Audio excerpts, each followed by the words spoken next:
Hello everyone, मैं आपका दोस्त सुमेर सिंह कछावा आज आपके लिए एक ऐसे विषय पर चर्चा करने के लिए आया हूं जिसके मन में ये हमेशा एक सवाल रहता है कि सर आने वाली एकलव्य मॉडल रेजिडेंशियल स्कूल के अंदर जो 740 पोस्ट आ रहे हैं उसकी तैयारी कहां से शुरू करें और तैयारी कैसे शुरू करें।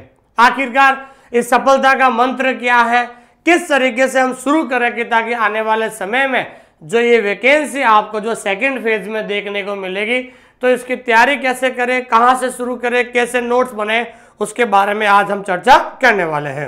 इस क्लास को अगले लास्ट तक आप देखिए और अगले 10 मिनट के अंदर आपको जो है आपका यह सवाल है तैयारी कैसे करें इसका पूरा जो है सॉल्यूशन आपको देखने को मिलेगा। इस क्लास को लाइक कीजिए, हमारे चैनल को सब्सक्राइब कीजिए और कमेंट जरूर कीजिए दोस्तों। तो आज हम एक ऐसे विषय पर चर्चा करने वाले हैं दोस्तों जिसका नाम है एकलव्य मॉडल रेजिडेंशियल लाइब्रेरियन, जो उसके वैकेंसी जो आने वाली है 740 पोस्ट पर। तो सबसे बड़ा सवाल आपके मन में है कि तैयारी कैसे करें, ठीक है। दूसरा सवाल है कि रिवीजन किस प्रकार से करें। तीसरा सवाल आपके सामने है अभी नोट्स कैसे बनाएं। चौथा सवाल है कौन कौन सी किताबें पढ़ें और पांचवा सवाल है सर टेस्ट देने का क्या तरीका होना चाहिए। तो जितने भी ये जो सवाल है आपके, और सबसे सवाल का एक जो इम्पोर्टेंट टाइटल है कि हम एकलव्य मॉडल रेजिडेंशियल जो आने वाले स्कूल की जो 740 जो लाइब्रेरियन पोस्ट है उसकी तैयारी कैसे शुरू करें, ध्यान रखना, ठीक है दोस्तों। तो आइए शुरुआत करते हैं कि जो भी विद्यार्थी Eklavya model residential librarian exam की तैयारी कर रहे हैं, आप सभी से निवेदन है कि आप हमारा जो टेलीग्राम चैनल है जिसका नाम है OSI फॉर लाइब्रेरी साइंस, इस टेलीग्राम चैनल से जुड़ जाए ताकि इस वैकेंसी से संबंधित हर छोटी मोटी अपडेट आपको इस टेलीग्राम चैनल पर मिल जाएगी। उसके बाद आपको अगर मेरे से व्यक्तिगत रूप से बात करनी है, पर्सनली बात करनी है, आप इस नंबर पे कभी भी कॉल कर सकते हैं, मैं आपसे बात करूंगा।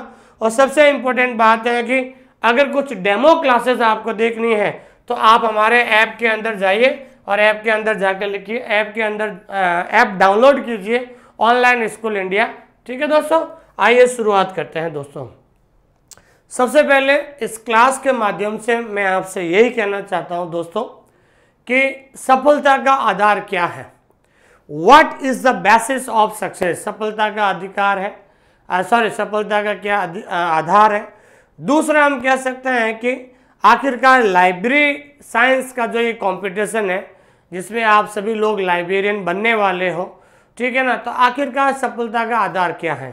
तो जो मैंने महसूस किया है, ये मेरी व्यक्तिगत राय है, और जो मैंने महसूस किया है कि मैंने भी बहुत ज़्यादा स्ट्रगल किया था लाइब्रेरी साइंस में। राजस्थान थर्ड ग्रेड के अंदर मेरा सिलेक्शन हुआ, केवीएस का इंटरव्यू दिया मैंने, और अहमदाबाद हाई कोर्ट का एक पोस्ट पे इंटरव्यू दिया, एम्स जोधपुर का भी रिटर्न निकाला, ऐसे 7-8 रिटर्न एग्ज़ाम मैंने निकाले हैं। तो मेरा वो अनुभव रहा था और उस अनुभव से मैंने बहुत सारी चीज़ें सीखी हैं। तो आज आपका एक सवाल हमेशा बच्चे करते हैं, और बच्चे सवाल इसलिए करते हैं कि आप में से 90% वो विद्यार्थी हैं जिन्होंने डिस्टेंस एजुकेशन यूनिवर्सिटी से CLS, DLS या BLS किया है। तो आपको लाइब्रेरी साइंस का नॉलेज जितना होना चाहिए था वो उतना नहीं है। इसलिए मैं आपका छोटा भाई या बड़ा भाई, मैं मेरी तरफ से जो आपको मार्गदर्शन दे रहा हूँ आप उसको अगर फॉलो करते हो तो मुझे लगता है कि कहीं ना कहीं आप कहीं ना कहीं आपको जरूर सफलता मिलेगी दोस्तों। तो मेरा अनुसार मैं आपको मानता हूं कि सफलता के 3 आधार होते हैं। पहला आधार होता है कि सबसे पहले आप नोट्स बनाइए। नोट्स बनाने का मतलब ये होता है कि कंप्लीट सिलेबस ऑन टाइम, ठीक है ना भाई, कंप्लीट सिलेबस ऑन टाइम, कि आप समय पर जो है अपना क्या कीजिए दोस्तों, क्या सिलेबस को पूरा कर लीजिए, ठीक है। दूसरा है भाई रिवीजन करना, ठीक है ना भाई, और दूसरा क्या होता है दोस्तों, अच्छी तरीके से रिवीजन करना। अब रिवीजन कैसे करना है उसके बारे में भी हम तरीका बताएंगे। और तीसरा है अपने अंदर आत्मविश्वास लाने के लिए समय पर आपको क्या देना होता है भाई, टेस्ट देना होता है, क्योंकि टेस्ट देने से ही आपके अंदर एक कॉन्फिडेंस का मतलब होता है दोस्तों आत्मविश्वास। एक आत्मविश्वास जो है आपके अंदर जागेगा और आपको लगेगा कि हाँ अब मैं जो है लाइब्रेरियन बनने के लायक हो चुका हूँ। ये आत्मविश्वास कैसे जागेगा उसके बारे में भी हम चर्चा करेंगे दोस्तों। तो आइए शुरुआत करते हैं आपका। तो सफलता का जो है 3 आधार होते हैं। पहला आधार होता है दोस्तों नोट्स बनाना। मैं बार बार हमेशा आपको नोट्स बनाने के लिए इसलिए कह रहा हूं दोस्तों, तो सबसे इंपॉर्टेंट एक नोट्स बनाने से क्या होता है, नोट्स बनाने का मतलब इसका ये होता है कि कंप्लीट सिलेबस ऑन टाइम। ठीक है ना भाई, आप अपने सिलेबस को कंप्लीट कर लीजिए एक बार। ठीक है ना, जो भी आपका सिलेबस है, पेपर 1 है या पेपर 2 है, वो आप जो है अच्छी तरीके से सिलेबस को कंप्लीट कीजिए। उसके बाद सिलेबस कंप्लीट कीजिए। अब आपके सिलेबस में क्या है, आपके सिलेबस के अंदर ध्यान रखना है, एक तो है पेपर 1 और दूसरा है आपके पेपर 2। क्या है दोस्तों, पेपर 2। ठीक है, तो आपका दूसरा जो पेपर 2 है वो पेपर 2 है आपके लाइब्रेरी साइंस। क्या है दोस्तों, आपका जो पेपर 2 क्या है दोस्तों, लाइब्रेरी साइंस। अब आपको पता है कि आपके लाइब्रेरी साइंस का जो सिलेबस है, उस सिलेबस में कितने पार्ट है दोस्तों, 5 पार्ट है। कितने पार्ट है दोस्तों, 5 भाग है, ध्यान रखना। तो अब 5 भाग है लाइब्रेरी साइंस का, तो 5 भाग में मैं आपको ये कह रहा हूं कि आपका जो सिलेबस है लाइब्रेरी साइंस का, ठीक है ना, उसके अंदर कितने भाग है दोस्तों, 5 भाग है। तो मैं आपको फिर से कह रहा हूं कि ये जो 5 भाग है, इसके लिए आपको 5 रजिस्टर मेंटेन करने होंगे। क्यों रजिस्टर मेंटेन करने होंगे, क्योंकि जो पार्ट 1 है, पार्ट 1 का नाम है दोस्तों foundation of library science.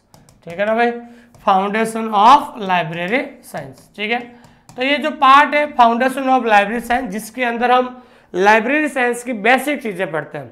Library क्या होती है, लाइब्रेरी का उद्भव कहाँ से हुआ है, लाइब्रेरी कितने प्रकार की होती है, national association, national library association, राष्ट्रीय पुस्तकालय संघ कौन कौन से हैं, इंटरनेशनल लाइब्रेरी एसोसिएशन, अंतर्राष्ट्रीय पुस्तकालय संघ कौन से हैं। तो जब आप मेरी बात सुनिए, आपके सिलेबस में 5 पार्ट है, तो आपको 5 रजिस्टर आपको मेंटेन करना है। क्यों करना है कि जैसे मान लीजिए आप पार्ट 1 शुरू करे हो, तो पार्ट 1 के अंदर आपका एक अलग से रजिस्टर होगा पार्ट 1 का। तो पार्ट 1 के अंदर एक एक टॉपिक को जो है अच्छी तरीके से बनाया। जैसे मान लीजिए पार्ट 1 में टॉपिक शुरू किया आपने ILA। क्या शुरू किया दोस्तों, ILA। तो सबसे पहले आप जो है एक रजिस्टर लीजिए, ऊपर लिख दीजिए पार्ट 1 और उसके अंदर पहला टॉपिक लगाइए ILA, और ILA का पूरा कंटेंट आप लिख दीजिए। ठीक है ना, आप ILA का कंटेंट लिखने के बाद फिर भी आपको 2 पेज और खाली छोड़ने हैं। मान लो भविष्य में ILA के बारे में और कुछ कंटेंट आपको मिल जाता है, तो फिर उस कंटेंट को आराम से जो 2 पेज खाली छोड़ोगे ना, वहां पर आराम से वहां लिख दोगे। नहीं तो फिर क्या, प्रॉपर जब आप नोट्स बनेंगे ना, तब आराम से आप जो रिवीजन अच्छा कर पाओगे। जैसे मान लीजिए दूसरा टॉपिक है इफला। क्या है दोस्तों, इफला। तो ILA हो गया, दूसरा टॉपिक इफला। तो इफला का बढ़िया सा कंटेंट लिख दीजिए। कंटेंट लिखने के बाद आपको हमेशा ध्यान रखना, हर टॉपिक के बाद 2 पेज खाली छोड़ने। क्या करना है भाई, खाली छोड़ना। खाली इसलिए छोड़ना, मान लीजिए कई बार आप पुराना पेपर सॉल्व करते हो, क्योंकि लाइब्रेरी साइंस के अंदर कई बार नई चीज़ें अपडेट होती रहती है। तो इफला का ऐसा कोई सवाल है जो आपने कंटेंट में अभी तक नहीं आया और वो आपके लिए नया है, तो उस इफला से संबंधित सवाल को आप कहाँ से लिखोगे, इधर उधर लिखोगे तो कोई मतलब नहीं है। नहीं तो कम से कम आपको पता चल गया कि भाई इफला टॉपिक कौन से पार्ट में आता है कि पहले पार्ट में आता है। तो इफला जहाँ लिखा हुआ है वो क्वेश्चन आप उस जो 2 पेज खाली छोड़े हुए हैं वहां पर वो क्वेश्चन लिख दीजिए, ताकि इन फ्यूचर जब वापस आप इफला का रिवीजन करोगे तो वो लाइन जो आपने बाद में ऐड की है उसका भी वापस साथ साथ में क्या हो जाएगा, रिवीजन हो जाएगा दोस्तों। ठीक है, इसी तरीके से पार्ट 1 हो गया। ठीक है ना, उसके बाद पार्ट 2 का अलग से रजिस्टर बनाइए और एक एक टॉपिक को आप नोट्स बनाइए। फिर पार्ट 3 का जो मैनेजमेंट है उसका भी नोट्स बनाइए, पार्ट 4 का नोट्स बनाइए और पार्ट 5 का भी आप नोट्स बनाइए। तो 5 रजिस्टर आपको मेंटेन करना है। कितने रजिस्टर है, 5 रजिस्टर। तो ये जो आपके पार्ट 5 है, सुनिए इधर, तो पार्ट 5 है, तो ध्यान रखना है 5 रजिस्टर आपको क्या करना है दोस्तों, मेंटेन करना है। इसका 5 रजिस्टर मेंटेन करने का बेनिफिट्स क्या है, तो बेनिफिट्स ये है दोस्तों कि एग्जाम से 1 महीना पहले, कब भाई, तो आपको ये ध्यान रखना है, एग्जाम से 1 महीना पहले, तो आपको पता है कि जब आप पूरे नोट्स बना लोगे 1 महीने पहले, तो जब आपके पूरे नोट्स बन जाएंगे तो आपके जो एग्जाम से 1 महीने पहले अगर आप रिवीजन करोगे तो आपको लगा कि भाई आज डेली 1 पार्ट का रिवीजन करना है। ठीक है ना, डेली 1 पार्ट। तो आपने मान लीजिए तो मंडे को आपने पार्ट 1 का रिवीजन किया, ठीक है ना भाई। उसके बाद ट्यूसडे को आपने जो है पार्ट 2 का रिवीजन किया, वेडनेसडे को आपने पार्ट 3 का रिवीजन किया, और उसके बाद थर्सडे को पार्ट 4 और फ्राइडे को आप पार्ट 5 हो जाएगा। क्या हो जाएगा दोस्तों? पार्ट 5 हो जाएगा।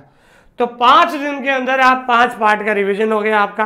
तो उसके बाद जो वापस पार्ट 1 शुरू हो जाएगा आपके सैटरडे को, ठीक है ना। जैसे 5 दिन के अंदर पूरा कोर्स रिवीजन हो जाएगा, और छठे दिन सैटरडे को पार्ट 1 वापस शुरू कर दो, संडे को पार्ट 2 वापस शुरू कर दो। तो कम से कम एक महीने के अंदर होते हैं 30 दिन। कितने होते हैं? 30 दिन, और 5 पार्ट है, तो कम से कम ध्यान रखना है आपके महीने में 6 बार रिवीजन हो जाएगा। कितने बार रिवीजन हो जाएगा? 6 बार रिवीजन हो जाएगा। तो एग्जाम से पहले आपका एक पार्ट को 6 बार जब रिवीजन हो जाएगा, इसका मतलब समझते हो, एक टॉपिक को आपने 6 बार पढ़ा महीने में, एक टॉपिक को आपने 6 बार पढ़ा, एक पार्ट को आपने 6 बार पढ़ा, एक सवाल को आपने 6 बार पढ़ा। तो इसका मतलब आपके जो है परीक्षा से एक महीने पहले अगर आपकी ये रणनीति रहेगी तो आपका जो है 5 पार्ट का एक महीने में 6 बार रिवीजन हो जाता है। ये चीज मैंने खुद ने लागू की थी। तो कहने का मतलब ये है कि पार्ट 2 आपका जो लाइब्रेरी साइंस का है, 5 रजिस्टर आप अच्छी तरीके से मेंटेन कीजिए। क्योंकि एक चीज मैं बताऊं, अभी आपके पास समय है तो आप समय का सदुपयोग कीजिए, बढ़िया सा नोट्स बना लीजिए, ताकि बार बार जो है आप ये फोन देखकर आपका जो टाइम वेस्ट होता है, क्योंकि बाद में जो ये नोट्स ही आपके बेस्ट फ्रेंड होंगे। क्या होंगे दोस्तों? ये नोट्स ही आपके बेस्ट फ्रेंड होंगे। क्योंकि पहले पार्ट 1 का रिवीजन किया, उसके बाद फोन को ओपन कीजिए और उसके अंदर आपको क्या दीजिए दोस्तों? टेस्ट दे दीजिए। इससे आपका क्या हो जाएगा? कॉन्फिडेंस आ जाएगा। ठीक है, अब हम बात करते हैं आपके पेपर 1 की। ठीक है दोस्तों, अब हम बात करते हैं पेपर 1 की।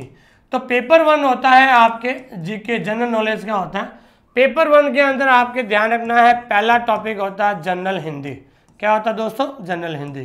तो जनरल हिंदी की अगर मैं बात करूं आपको, तो जनरल हिंदी के अंदर जो ध्यान रखना, पढ़ने वाले जो टॉपिक होते हैं, मतलब समझने वाले टॉपिक होते हैं, वो होते हैं जैसे मान लीजिए संधि है, ठीक है ना, जैसे समास है, ठीक है ना भाई, जैसे कारक है, और भी जो टॉपिक है, ये संधि है, समास है, जो आपके सिलेबस में ये टॉपिक दोस्तों समझने वाले हैं।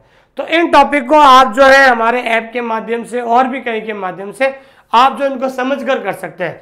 लेकिन इनके अलावा कुछ टॉपिक होता है जैसे विलोम शब्द है, ठीक है ना भाई, विलोम शब्द है, ये ध्यान रखना है, पर्यायवाची शब्द है, ठीक है ना भाई, क्या हो गया? पर्यायवाची शब्द है। और उसके बाद जो मुहावरे हैं, ठीक है ना, मुहावरे हैं, उसके बाद जो है लोकोक्तियां हैं, ठीक है ना, ये चीजें। तो कहना है कि मतलब ये टॉपिक आपको कोई नहीं पढ़ा सकता। विलोम शब्द, पर्यायवाची शब्द है, मुहावरे हैं, लोकोक्तियां, ये टॉपिक कोई नहीं पढ़ा सकता। ये चीजें अपन को सेल्फ जो है पढ़नी चाहिए। तो सेल्फ पढ़ने का तरीका मैं आपको यही बताना चाहता हूँ कि हिंदी पढ़ने के लिए आपको जो है सबसे बढ़िया किताब है मेरे हिसाब से, वो किताब है दोस्तों लुसेंट हिंदी। क्या है दोस्तों? लुसेंट हिंदी है। और मैंने भी अपनी जो सामान्य हिंदी है लुसेंट से ही तैयार की थी मैंने। और मैंने 2018 वाला KVS का रिटन एग्जाम निकाला था, तो मैंने ये पढ़ी थी। इसमें सबसे बड़ा फायदा क्या कि आप डेली का 1 घंटा हिंदी निकालिए, डेली 1 घंटा। आज आपने विलोम शब्द पढ़ लिया, जब आप वहाँ पर इस किताब को खोलोगे तो वहाँ पर 300-400 विलोम शब्द है। अब ऐसा तो है नहीं भाई 300-400 विलोम शब्द दिए हुए हैं कि आपको सब नहीं आते हैं, उसमें से कम आपको 60 to 70% विलोम शब्द आते हैं। दिन का रात होता है, ठीक है ना। उसी तरीके से कहने का मतलब 60% आपको आता है। जो नहीं आता है ना, उसके आगे आप ये डॉट लगा दो कि सर ये चीज़ें नहीं आती हैं। तो जब भी आप नेक्स्ट टाइम इसका रिवीजन करोगे ना, तो आपको जो विलोम शब्द नहीं आ रहे हैं, आपको लगता है कि एक नया वर्ड है और मैं अगर परीक्षा में आता था ऐसे सवाल को गलत कर पाता, तो आप उनके आगे, उस किताब के आगे डॉट डॉट लगा दो। तो विलोम शब्द है, पर्यायवाची शब्द है, मुहावरे हैं, लोकोक्तियां हैं, ये डेली अगर आप 1-1 घंटा रोज पढ़ोगे तो मैं बता रहा हूँ कि महीने भर के अंदर आपका सामान्य हिंदी एकदम तैयार हो जाएगा। और मैंने लुसेंट हिंदी की किताब से सामान्य हिंदी शुरू की थी मैंने, और 2018 का जो मैंने रिटन निकाला था KVS, मैंने लुसेंट से ही की थी आपको। ठीक है दोस्तों, ये मेरे हिसाब से बेस्ट है। बाकी समझने के लिए संधि है, समास है, बढ़िया से इसका भी एक रजिस्टर मेंटेन कर लो छोटा सा, और संधि समास जो ये टॉपिक है आपके सिलेबस में, उसके हिसाब से आप पढ़ना शुरू कर दो दोस्तों। ठीक है, उसके बाद हम बात करते हैं दोस्तों, दूसरा जो होता है वो होता है जनरल इंग्लिश। ठीक है दोस्तों, अब जनरल इंग्लिश के अंदर ध्यान रखना समझने वाला टॉपिक है वो है आपके टेंस है, वर्ब है, फिर उसके बाद है वॉइस है, फिर इसके बाद है डायरेक्ट एंड इनडायरेक्ट स्पीच है। ठीक है ना, डायरेक्ट एंड इनडायरेक्ट स्पीच है। ठीक है, उसके बाद जो है आपके अनसीन पैसेज है। ठीक है ना भाई, अनसीन पैसेज है, या फिर हम कह सकते हैं सब्जेक्ट एग्रीमेंट है। तो ये जो टॉपिक होते हैं दोस्तों, ये चीज़ें समझने वाला तो है, लेकिन इनके अलावा जो टॉपिक होते हैं एंटोनम्स, ठीक है, विलोम शब्द जिसे कहते हैं, जैसे हम कहते हैं सिनोनम्स, ठीक है ना, जैसे वन वर्ड हो गया, ठीक है ना, ईडियम फ्रेजेज हो गया। तो ये antonyms, synonyms, one word, idiom phrases है। अब इसको तैयार कैसे करें दोस्तों, इसके लिए भी मैं बता रहा हूँ, डेली 1 घंटा निकालिए, और इसके लिए बेस्ट किताब है आपके लुसेंट। कौन सी किताब है दोस्तों? लुसेंट। तो लुसेंट आप निकालोगे ना, आप सोच रहे हैं कि मैं 1 दिन में इंग्लिश तैयार कर लूँगा, ऐसा पॉसिबल नहीं है, ध्यान रखना। 1 दिन में इंग्लिश तैयार नहीं होते। इंग्लिश को तैयार करने के लिए डेली 1 घंटा चाहिए, और कम से कम 2 महीने चाहिए आपके, 60 घंटे अगर आप पढ़ते हो उस हिसाब से। देखो, समझने वाली चीज़ें ये तो आपको समझनी पड़ेगी। अब आपको एंटोनिम्स, सिनोनिम्स, वन वर्ड है और ये इडियम फ्रेजेज, ये 4 टॉपिक है। पहला है एंटोनिम्स, दूसरा है सिनोनिम्स, तीसरा वन वर्ड और चौथा है इडियम फ्रेजेज। इसके लिए आपको क्या करना है, ईमानदारी से डेली 5 वर्ड आपको अपने रजिस्टर में लिखना है। जो आपको आते छोड़ दो, जैसे आपने एंटोनिम शुरू किया तो 5 वर्ड आप डेली अपने रजिस्टर में लिखिए, 5 वर्ड्स डेली। ठीक है ना भाई, डेली 5 वर्ड्स लिखिए आप। ठीक है, तो आज मैंने आपने 5 वर्ड लिखा आपने, तो 5 वर्ड्स आपने लिखा, और लिखने के बाद जो है आपको ध्यान रखना है, उनको बढ़िया सा याद करना है आपको। ठीक है, कल आप अगले 5 वर्ड लिख रहे हो तो जो पीछे आपने लिखा है उनका आप अच्छी तरीके से रिवाइज कर लो। फिर उसके बाद है सिनोनिम्स। सिनोनिम्स के आप जो है डेली 5 वर्ड्स लिखिए। कितने लिखिए दोस्तों? डेली के 5 वर्ड्स लिखिए आप लुसेंट में से। फिर उसके बाद है वन वर्ड भी 5 लिखिए आप डेली, और उसके बाद है ईडियम फ्रेजेस, और ईडियम फ्रेजेस भी डेली 5 लिखिए आप। ठीक है, इस तरीके से एक डेली टारगेट बने। लिखने में आपको ज़्यादा से ज़्यादा आपको 25 मिनट लगेंगे। कितने लगेंगे ध्यान रखना? 25 मिनट लगेंगे आपको, 5 वर्ड 25 मिनट। बाकी का जो 35 मिनट है, 35 मिनट इसको बार बार रिवीजन कीजिए, और जब नेक्स्ट टाइम अगले दिन 5 वर्ड और आप लिखोगे तो इस तरीके से ध्यान रखना, आपको जो कल लिखा था उसका आप रिवीजन कीजिए, फिर उसके बाद जो अगला वापस लिखना शुरू कीजिए। तो रोज के आपके कितने हो गए? 20 वर्ड हो गए। महीने में कितने हो गए? 600, और 2 महीने में कितने हो गए? 1200। तो मैं बता रहा हूँ 2 महीने के बाद आपकी जो इंग्लिश बढ़िया हो जाएगी, और मैं गारंटी लेता हूँ कि आपके इंग्लिश के पेपर में 15 में से 12 से 13 सवाल आपके सही हो जाएंगे, ध्यान रखना। ठीक है, 1200 वर्ड बहुत ज़्यादा होता है, इतना ज़्यादा है नहीं, आपको ध्यान रखना। अगर आप 5 वर्ड एंटोनिम्स पढ़ते हैं तो महीने के कितने होते हैं पता है? महीने के 150 होते हैं, 2 महीने के 300 ही होते हैं। अब 300 वर्ड तो इतना ही होता है, वोकेबलरी में ज़्यादा है नहीं। 300 एंटोनिम, 300 सिनोनिम्स, 300 ये है, इससे ज़्यादा नहीं होता है। ये बेस्ट ऑप्शन है, मैंने ही इसी तरीके से फॉलो किया है, और मैंने ही इस तरीके से पढ़कर KVS 2018 का रिटन एग्जाम निकाला है, और इसी तरीके से मैंने पढ़ा था। इसके अलावा कोई ऑप्शन नहीं है। बाकी जो ये टॉपिक है हमारे ऐप के अंदर बहुत अच्छे टीचर पढ़ा रहे हैं, उनसे आप आराम से एक टॉपिक पढ़ सकते। ये टॉपिक समझने वाले हैं, और ये टॉपिक जो होते हैं सेल्फ स्टडी करने वाले हैं दोस्तों। ठीक है ना, हम हमारे ऐप के अंदर इनकी टेस्ट सीरीज भी डाल देंगे, ताकि आपका सही तरीके से क्या हो सके भाई, रिवीजन हो सके। ठीक है दोस्तों, तो दूसरा हो गया आपके जनरल इंग्लिश हो गया, और तीसरा जो होता है आपका रीजनिंग। क्या होता है दोस्तों? रीजनिंग। अब देखिए, रीजनिंग के अंदर सबसे पहले आपके जितने भी सिलेबस है, रीजनिंग का जो सिलेबस है, एक एक टॉपिक को आप क्या कीजिए दोस्तों? एनालिसिस कीजिए। एक एक टॉपिक को आपको एनालिसिस करना, जो भी है डिकोडिंग है, ब्लड रिलेशन वाले हैं। तो मुझे लगता है रीजनिंग के ज़्यादा नहीं हो गए, 10 से जो है 15 टॉपिक होते हैं रीजनिंग के, और वहीं से आपके सवाल बनते हैं। ठीक है दोस्तों, और रीजनिंग टॉपिक के लिए मेरे हिसाब से जो एक अच्छी किताब आती है वो आती है अरिहंत की। ठीक है ना भाई, अरिहंत की किताब आती है।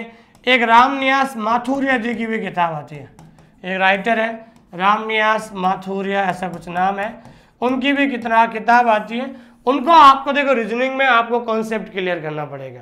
ठीक है ना, आराम से, जैसे 15 टॉपिक होते हैं रिवीजन में। ठीक है ना, एक टॉपिक को डेली डेली 1 घंटा पढ़िए। एक टॉपिक को 2 दिन लीजिए आप, 2 दिन में एक टॉपिक को पूरा करेंगे तो कम से कम आपके महीने भर में पूरा हो जाएगा और अगले महीने में 1 महीने में आपका रिवीजन हो जाएगा, तो आराम से रीजनिंग बढ़िया हो जाएगी। और रीजनिंग के लिए प्रैक्टिस बहुत ज़्यादा ज़रूरत होती है।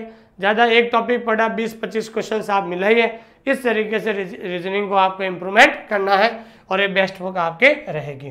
ठीक है, उसके बाद चौथा जो होता है वो होता है दोस्तों आपका इंडिया जीके।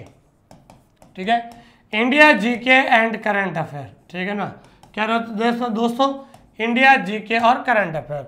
देखिए इंडिया जीके क्या होता है कि अपने आप में बहुत ज़्यादा बड़ा जीके होता है। जैसे प्राचीन काल जीके, मध्यकालीन, आधुनिक काल, इतना ज़्यादा आपसे नहीं पढ़ा जाता है। तो मेरी व्यक्तिगत राय ये है कि इंडिया जीके के लिए आप कुछ नहीं करना है कि जितने भी प्रीवियस ईयर के पेपर हैं, ध्यान रखना, मेरी ये व्यक्तिगत राय, मैं अगर आपकी जगह होता तो प्रीवियस ईयर के जो पेपर होते हैं ना उनको एक बार वापस देख लीजिए, क्योंकि इंडिया जीके के भी सवाल होंगे और उसके साथ करंट अफेयर के भी होंगे, ध्यान रखना।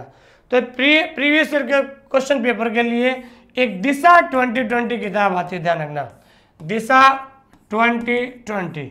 दिशा 2020 ये किताब आती है जिसके अंदर जितने भी आज तक एग्जाम हुए, चाहे एसएससी का एग्जाम हुआ, चाहे केवीएस का एग्जाम हुआ, चाहे यूपीएससी का एग्जाम हुआ है, तो इंडिया जीके की उसके अंदर करीबन, ध्यान रखना, दिशा 2020 में 2000 प्लस क्वेश्चन है। कितने क्वेश्चन है दोस्तों? 2000 प्लस क्वेश्चन दिए हुए हैं और टॉपिक वाइज क्वेश्चन दिए हुए जो पुराने पेपर में आ चुके हैं। जैसे नदियां हैं, भारत की नदियां हैं, तो नदियां से संबंधित जितने भी पुराने पेपर में जो क्वेश्चन आ चुके हैं उनको आप डेली एक एक टॉपिक देख लीजिए। इससे ज़्यादा आपको नहीं पढ़ना, क्योंकि अगर आप पढ़ना चाहते हो तो लूसेंट, इसके लिए भी बढ़िया किताब कौन सी है दोस्तों? लूसेंट इंडिया जीके है। लेकिन मुझे नहीं लगता है कि इंडिया जीके के सवाल इस प्रकार से ज़्यादा पूछे जाते हैं। ठीक है ना, क्योंकि इसके ऑप्शन में क्या है दोस्तों?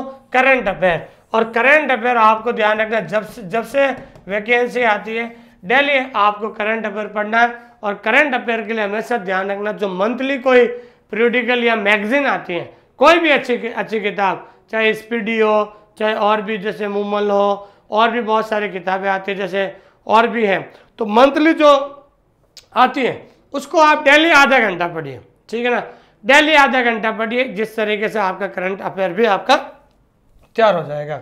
ठीक है दोस्तों, ये चीज़ आपको ध्यान में रखनी है। तो ये आपका जो है करंट अफेयर आपका बढ़िया सा तैयार हो जाएगा।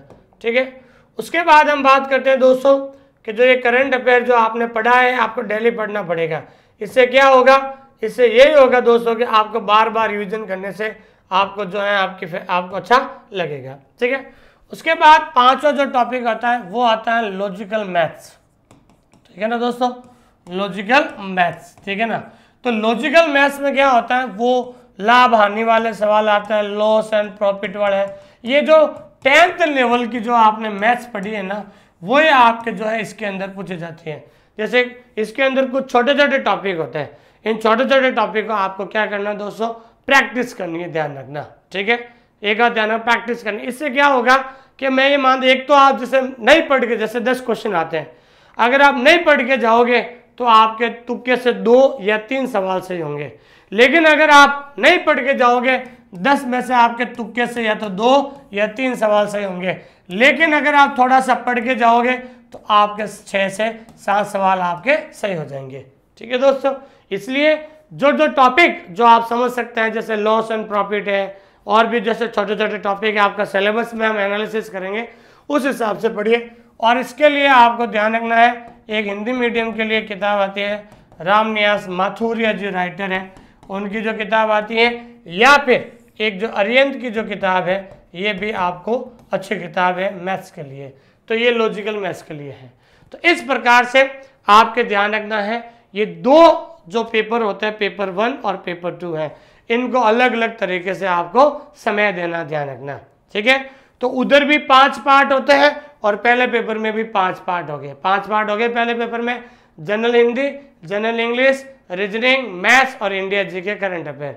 तो इधर भी 5 पार्ट और इधर भी 5 पार्ट हो गया आपको, और इन दोनों पेपर को आपको एक साथ लेकर आपको पढ़ना होगा दोस्तों। ये चीज़ आपको ध्यान में रखनी है। तो आपको सबसे पहले क्या करना है दोस्तों? आपको करना नोट्स बनाने हैं। क्या बनाने? बढ़िया नोट्स बनाने हैं। देखिए 5 रजिस्टर हो गए आपके किसके, सेकंड पेपर के, और 5 रजिस्टर हो गए आपके पेपर 1 में। आप पढ़ के देखिए, 2 महीने लगातार पढ़िए, आपका पेपर 1 क्लियर हो जाएगा दोस्तों। एक कॉन्फिडेंस आएगा आपको, हमेशा ये चीज़ ध्यान रखना है। और दोनों पेपर को आपको साथ में ध्यान रखना है। क्या करना है दोस्तों, दोनों पेपर को आपको साथ में ही पढ़ना है, ताकि क्या है कि दोनों पेपर को अच्छी तरीके से पढ़ोगे तो आपकी जीत हो जाएगी। क्योंकि खाली सिंगल पेपर से कुछ नहीं होता है, दोनों पेपर को आपको इक्वली करना है। अब हम बात करते हैं दूसरा टॉपिक, जिसका नाम होता है रिवीजन करना। क्या होता है दोस्तों, रिवीजन करना।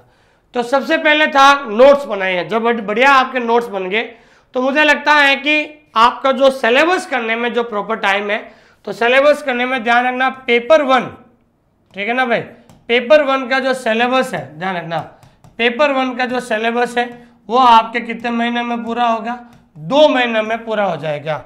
और उसके बाद पेपर 2 का जो सिलेबस है ये भी आपके ध्यान रखना कितने महीने में पूरा होता है, 2 महीने में।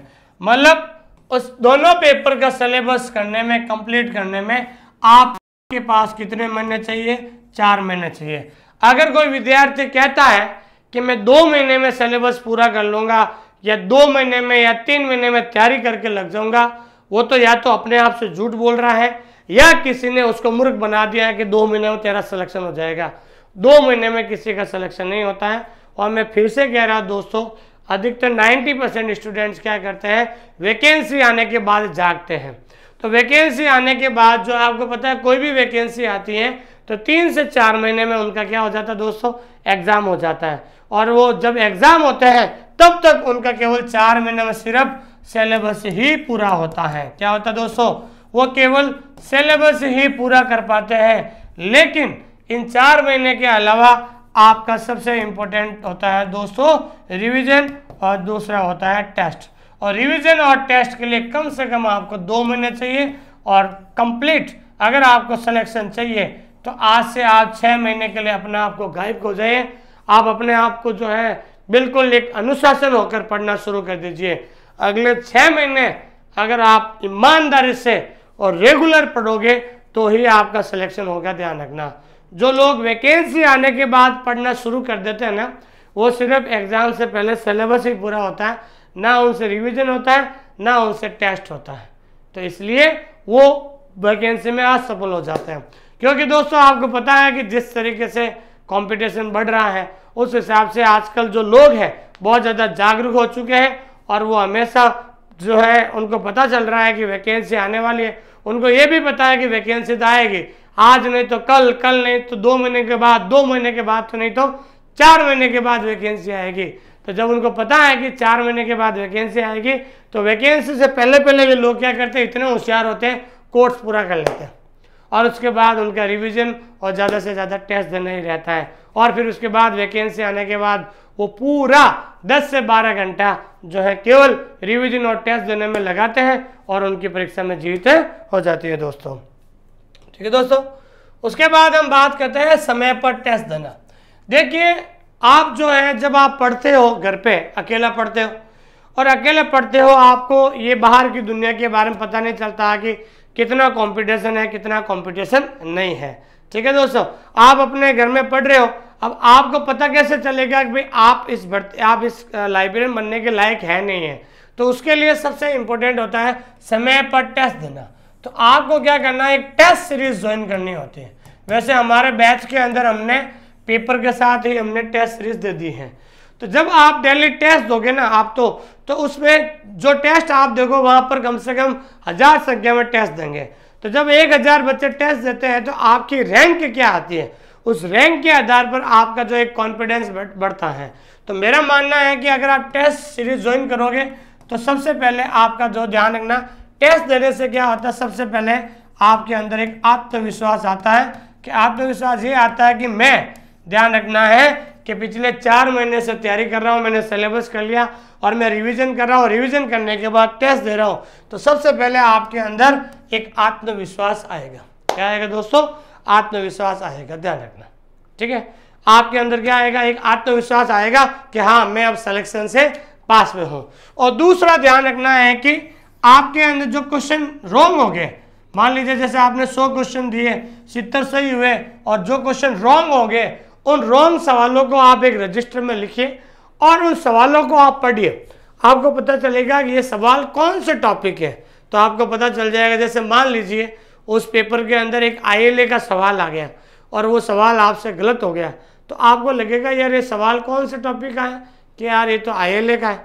तो ILA कौन से पार्ट में आता है, कि आपके पार्ट 1 के अंदर आता है, फाउंडेशन में आता है। तो आप जो ध्यान रखना, वापस ILA टॉपिक का रिवीजन करोगे तो कम से कम जिस टॉपिक से आपके सवाल गलत हो रहे हैं, इसका मतलब वो टॉपिक कहीं ना कहीं आपका जो है उसको वापस पढ़ने की जरूरत है, कहीं ना कहीं उस टॉपिक को रिवीजन करने की जरूरत है। मान लीजिए आप टेस्ट दे रहे हो और आपके ISBN का जो सवाल था वो आपका गलत हो गया, तो आपको ये पता होना चाहिए कि ISBN टॉपिक कौन किस में आता है।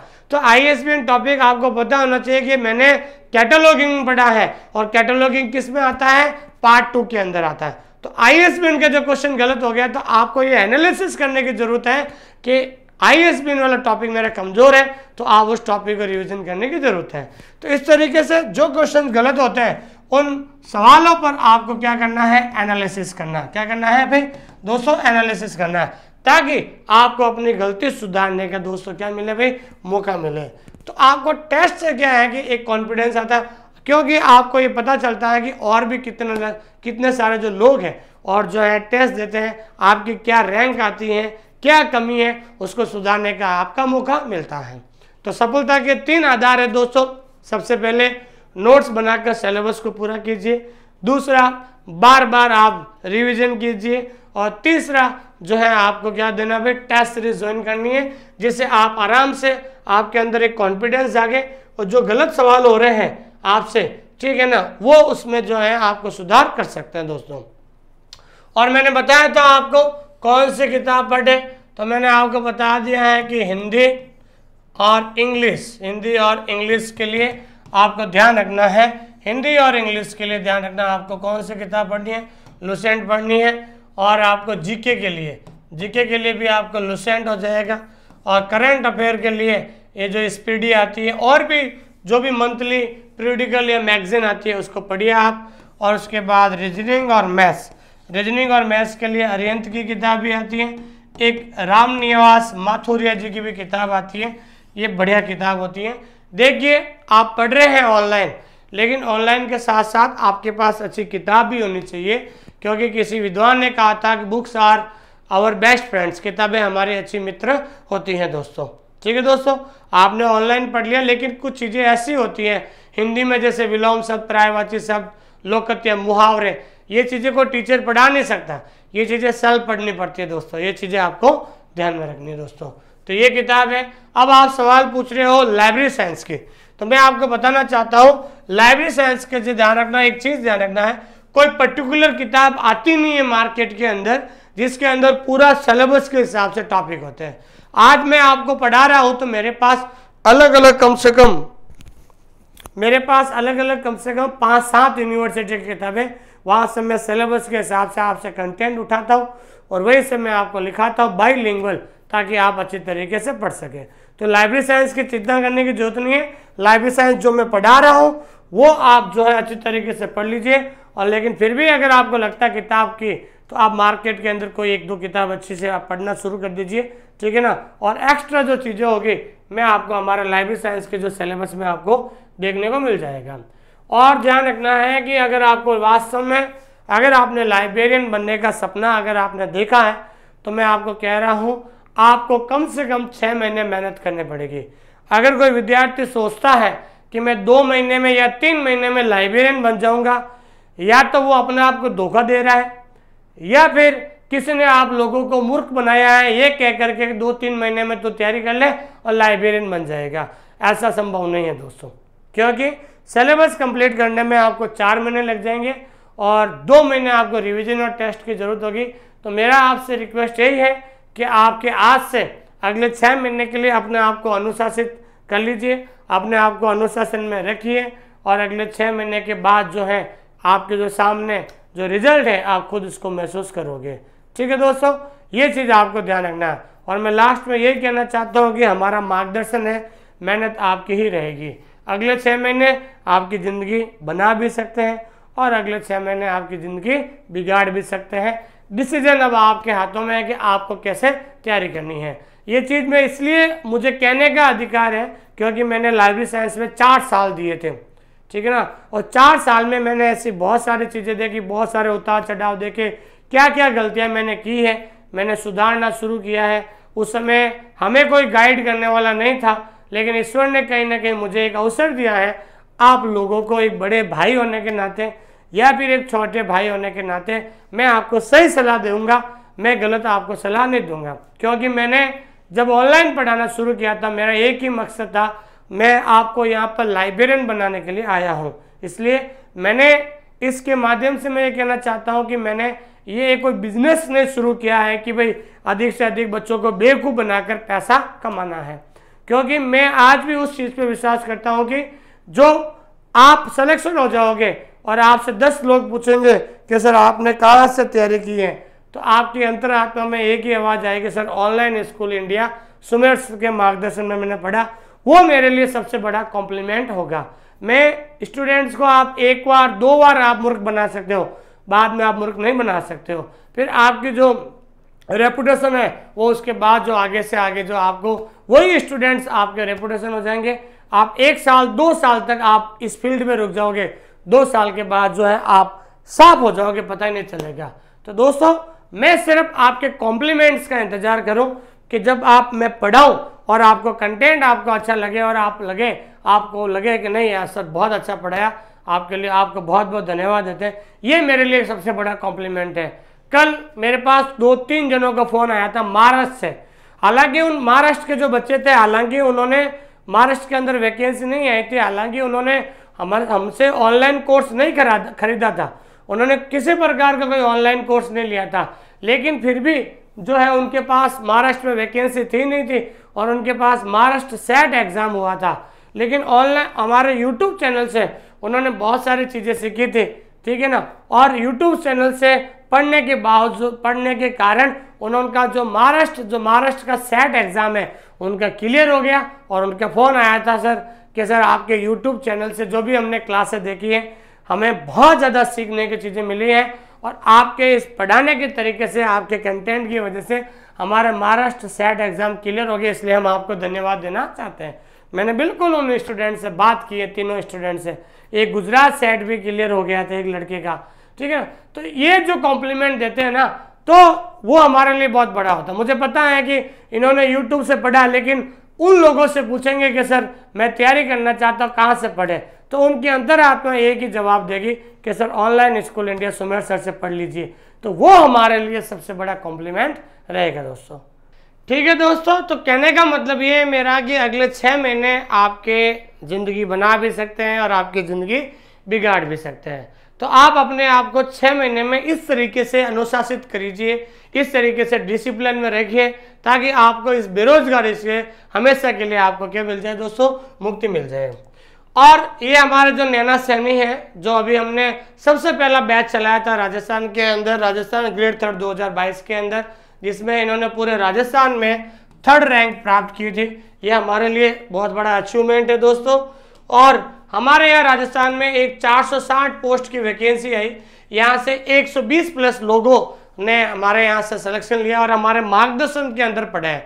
मैं आज भी ये कहना चाहता हूँ कि हमारा मार्गदर्शन, लेकिन मेहनत तो आपकी ही रहेगी दोस्तों, क्योंकि हम खाली मार्गदर्शन देने से क्या होगा, हम आपको अच्छा कंटेंट दे सकते हैं, प्रैक्टिस सेट दे सकते हैं, लेकिन मेहनत तो आपको ही करनी रहेगी।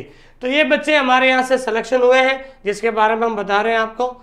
और जो भी विद्यार्थी एकलव्य मॉडल रेजिडेंशियल स्कूल की तैयारी कर रहे हैं, उनके लिए हमने एक सफलता का एक नया ट्रिक खोजा है। और ट्रिक इस बार हमने ये बनाया है कि दोस्तों कि हमने हर टॉपिक का सबसे पहले वीडियो बनाया है।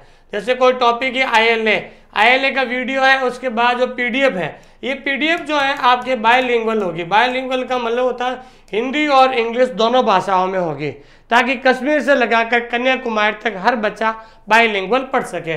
उसके बाद उसी टॉपिक का नीचे क्या होगा, टेस्ट होगा। आपने PDF से नोट्स बनाना है, उसके बाद मेरा वीडियो देखना है, फिर एक बार रिवीजन करके उसी टॉपिक का टेस्ट दे दीजिए। एक कॉन्फिडेंस आएगा कि हाँ ये टॉपिक क्लियर हो गया। अब 30 क्वेश्चन का मैंने टेस्ट दिया, मेरे 27 सवाल सही हुए, जो गलत हुआ है उनको आप एनालिसिस कर लीजिए दोस्तों। और जो भी विद्यार्थी, हमारा जो नया बैच है वो शुरू हो चुका है दोस्तों, आप भी ज्वाइन कर सकते हैं।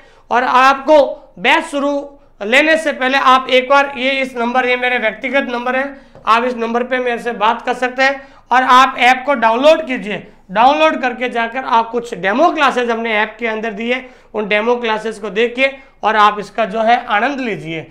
इसके अंदर हम पेपर 1, ठीक है, पेपर 1 एंड और पेपर 2, पेपर 1 और पेपर 2 हम दोनों करवा रहे हैं ताकि आपको किसी प्रकार की कोई प्रॉब्लम नहीं रहेगी।